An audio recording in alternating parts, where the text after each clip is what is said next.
الخشب كله حسبي الله ونعم الوكيل. هاي الكربونات والمعانات اللي بيجيبوها بنحرق بضحك علينا بس.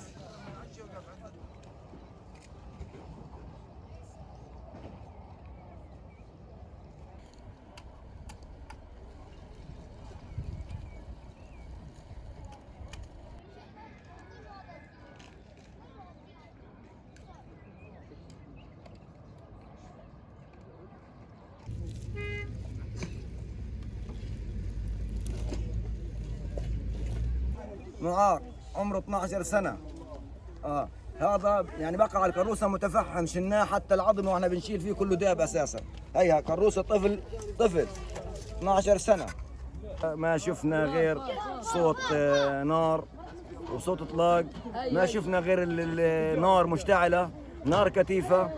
حاولنا احنا الجيران والدنيا والاهل والاقارب والجيران نطفي، ما قدرناش نطفي، حتى المطافي كمان تاخر في وصوله لانه الليل كان يعني متاخر شويه.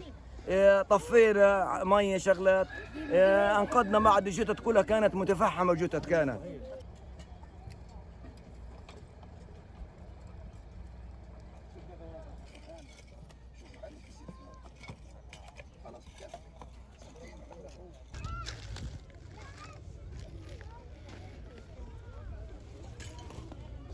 فيش مكان امن، وين بدنا نروح اساسا؟